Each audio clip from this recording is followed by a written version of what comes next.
इतना सुन राजा सूरत ने प्रश्न किया, हे महर्षि, देवी कौन है, उसका जन्म कैसे हुआ। महर्षि बोले, आप जिस देवी के विषय में। जय माता दी मेरे दोस्तों, आप सभी का स्वागत है मेरे YouTube चैनल DSSK टीवी में। दोस्तों, मेरे तरफ से नवरात्र की हार्दिक शुभकामनाएं। मेरे दोस्तों, इस नवरात्र के पावन अवसर पर एक दुर्गा माता का मैं कथा लेकर आया हूँ, जिसे नवरात्र की कथा कहा जाता है। चलिए दोस्तों, आप लोग के लिए ये कथा सुनाता हूँ और इस कथा को आप लोग पूरा सुनिएगा। इस वीडियो को स्किप ना करिएगा। अगर दोस्तों वीडियो अच्छा लगे या कथा अच्छा लगे तो अपने दोस्तों को शेयर करिएगा और इस वीडियो को लाइक कर दीजिएगा। मेरे चैनल को सब्सक्राइब कर दीजिएगा और बेल आइकन घंटी दबा दीजिएगा, ऑल पर सेलेक्ट कर दीजिएगा। आपको वीडियो का नोटिफिकेशन मिलता रहेगा। चलिए मेरे दोस्तों, दुर्गा माता की हम एक कहानी सुनाते हैं। प्राचीन समय में राजा सूरत नाम के राजा थे। राजा प्रजा की रक्षा में उदासीन रहने लगे थे। परिणाम स्वरूप पड़ोसी राजा ने उस पर चढ़ाई कर दी। सूरत की सेना भी शत्रु से मिल गई थी। परिणाम स्वरूप राजा सूरत की हार हुई और वह जान बचाकर जंगल की तरफ भाग गए। उस युवन में समाधि नामक का एक बनिया अपनी स्त्री एवं संतान के दुर्व्यवहार के कारण निवास करता था। उस युवन में बनिया समाधि और राजा सूरत की भेंट हुई। दोनों का परस्पर परिचय हुआ। वे दोनों घूमते हुए महर्षि मेघा के आश्रम में पहुँचे। महर्षि मेघा ने उन दोनों के आने का कारण पूछा तो वे दोनों बोले कि हम अपने संगे संबंधियों द्वारा अपमानित एवं तिरस्कृत होने पर भी हमारे हृदय में उनका मोह बना हुआ है। इसका कारण क्या है। महर्षि मेघा ने उन्हें समझाया कि मन शक्ति के अधीन होता है और आदि शक्ति के अविद्या और विद्या दो स्वरूप हैं।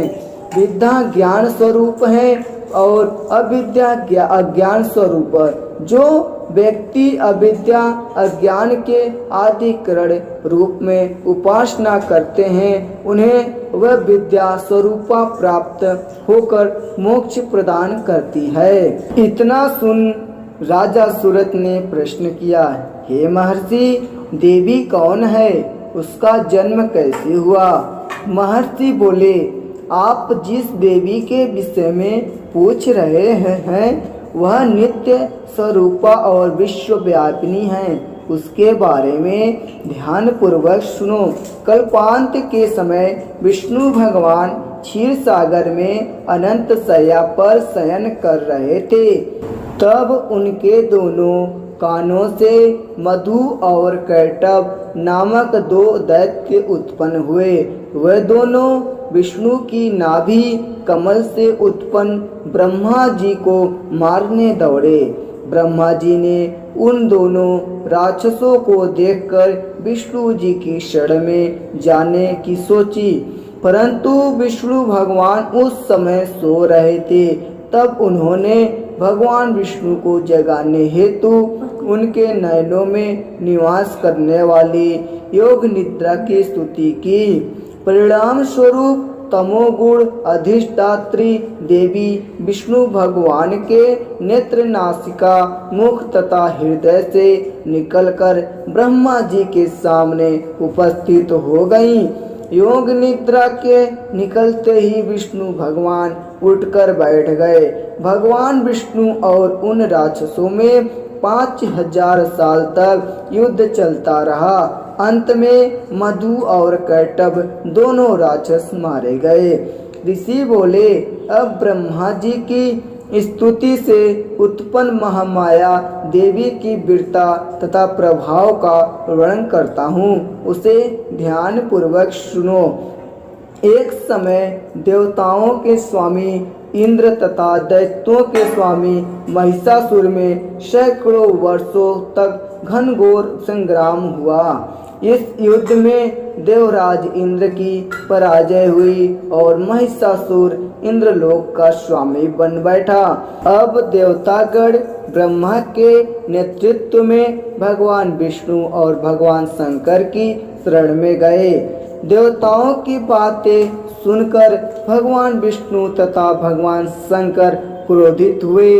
भगवान विष्णु के मुख तथा ब्रह्मा जी और शिव जी तथा इंद्र आदि के शरीर से एक तेज पुंज निकला, जिससे समस्त दिशाएं जलने लगी और अंत में यही तेज पुंज एक देवी के रूप में परिवर्तित हो गया।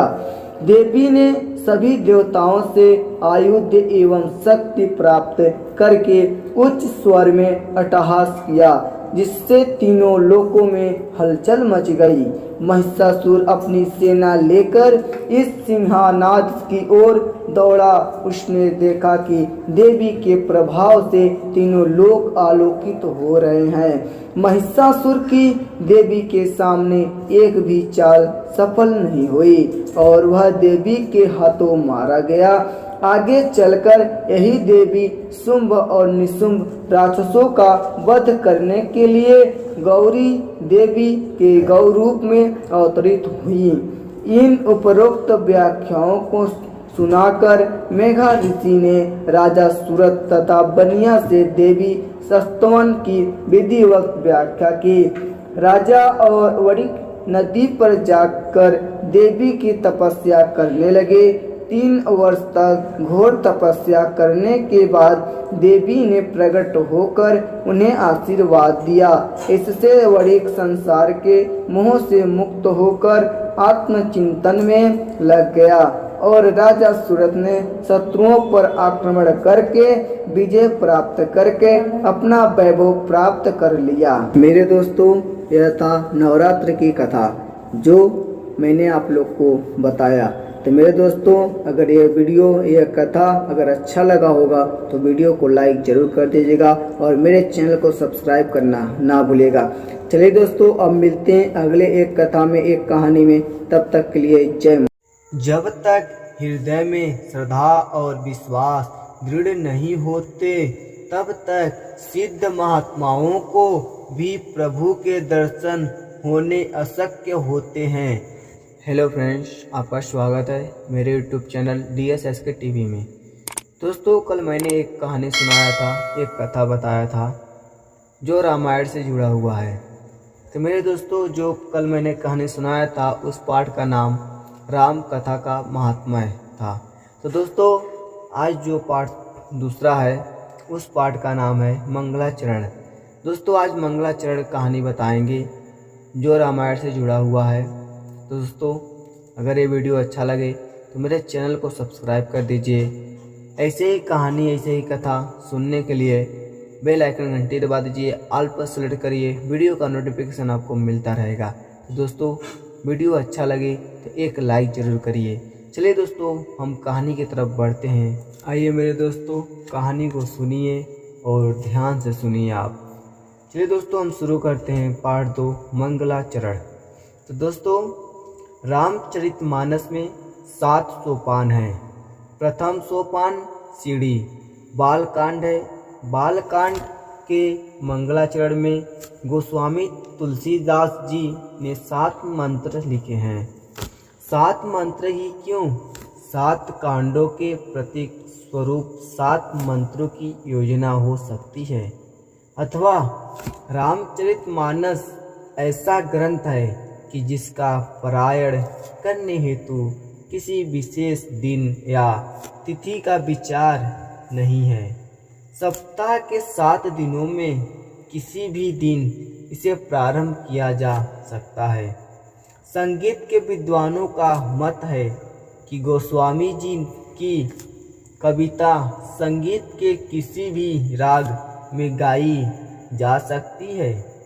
अतएव संगीत के 7 स्वरों के प्रतीक रूप में 7 मंत्र लिए गए हो। अथवा इस ग्रंथ का साम्राज्य 7 समुद्रों के ऊपर होगा, यह मान कर 7 मंत्र लिए गए हो। अथवा गोस्वामी जी ने भगवान के सप्तम अवतार रामा अवतार की कथा का वर्णन किया है, इसीलिए 7 मंत्र लिखे गए हो। जो भी कारण होवे, गोस्वामी जी ने ग्रंथ का आरंभ 7 मंत्रों से ही किया है। प्रथम मंत्र में गोस्वामी जी ने गणपति जी और सरस्वती जी की वंदना की है। इसके लिए बहुत ही सरस शब्दों का उपयोग किया। वंदे वाणी विनायको, जीवन में वाणी आवश्यक है, पर विनय और विवेक भी आवश्यक है। इसीलिए शुभारंभ के रूप में गणपति जी और सरस्वती जी की वंदना की। दूसरे मंत्र में श्रद्धा और विश्वास के प्रतीक शिव और पार्वती को प्रणाम करते हैं। जब तक हृदय में श्रद्धा और विश्वास दृढ़ नहीं होते, तब तक सिद्ध महात्माओं को भी प्रभु के दर्शन होने अशक्य होते हैं। जब तक श्रद्धा का प्राणिग्रहण विश्वास के साथ नहीं कराया जाएगा, तब तक योगियों को भी ईश्वर की अनुभूति नहीं होगी। इसीलिए गोस्वामी जी ने श्रद्धा विश्वास के रूप में त्रिभुवन के जननी जनक पार्वती शिव की वंदना की है। तीसरे मंत्र में गोस्वामी जी ने त्रिभुवन के गुरु भगवान शंकर की वंदना की है। चौथे मंत्र में सीताराम गुणानुवाद रूपी पवित्र वन में सदैव विहार करने वाले आदि कवि वाल्मीकि और हनुमान जी के चरणाविंदों में प्रणाम किया है। पांचवें मंत्र में संसार को उत्पन्न करने वाली, उसका पालन करने वाली और समग्र जगत की श्रेयस्करी भगवती सीता के चरणों में वंदना की है। छठे मंत्र में अखिल ब्रह्मांड नायक श्री राम की प्रार्थना की है। सातवें मंत्र में ग्रंथ रचना की पृष्ठभूमि का हेतु बताया है। गोस्वामी जी कहते हैं कि मेरे से पूर्व अनेक ऋषि मुनियों ने राम कथा लिखी है। मुझे कोई नई कथा नहीं कहनी है, किंतु मेरे अनुभव में जो बात आई है उसका कुछ वर्णन मैं करूँगा। वेद पुराण तथा शास्त्र सम्मत इस ग्रंथ के लिखने का मेरा एकमात्र हेतु स्वांतः सुखाय है। मेरे अंतःकरण को सुख की प्राप्ति हो और शांति मिले, यही इस रघुनाथ गाथा का उद्देश्य है। अतः इस ग्रंथ के लिखने के पीछे गोस्वामी जी का मूल उद्देश्य अपने अंतःकरण को शांति देना है। यदि स्वयं के अंतःकरण को सुख नहीं मिले तो सब करना कराना व्यर्थ है। चाहे जितनी हम दौड़ धूप करें, पर जब तक अंतःकरण को शांति नहीं मिलती, तब तक दौड़ना परिश्रम मात्र ही रहता है। यह श्रम अंधकार में भटकने जैसा होता है। प्रारंभवश या पुरुषार्थ से साधनों की प्रचुरता को प्राप्त हो सकती है, पर जब तक आंतरिक साधना नहीं बढ़ेगी, तब तक शांति नहीं मिलेगी। रामचरितमानस ग्रंथ के रूप में विशेष प्रभाव उत्पादक कैसे बना? इस प्रश्न का उत्तर स्वयं उनके अंतर को शांति की अनुभूति का होना तुलसी की रामायण का निचोड़ है। इसीलिए आज भी यह ग्रंथ लोक मानस के अंतर को द्रवीभूत कर रहा है। तुलसीदास जी का समय संस्कृत भाषा का समय था।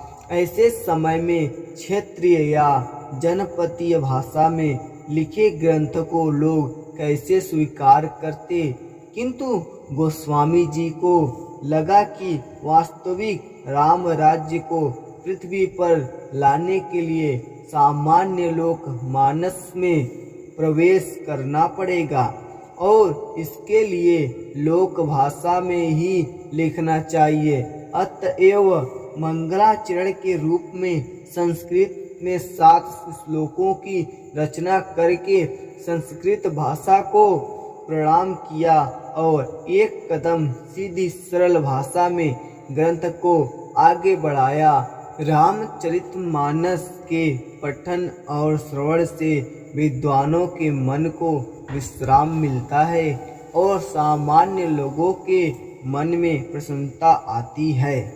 दोस्तों, यही था मंगलाचरण। तो दोस्तों, आप लोग को बहुत ही अच्छा लगा होगा मंगलाचरण कथा और बहुत ही सुंदर और बहुत ही प्यारा लगा होगा। तो मेरे दोस्तों, अब अगला पार्ट है सिद्धि प्रार्थना, जो अगले वीडियो में आपको बताया जाएगा, सुनाया जाएगा। यह रामायण से जुड़ा हुआ है। चलिए दोस्तों, अब मिलते हैं अगले वीडियो में। जय श्री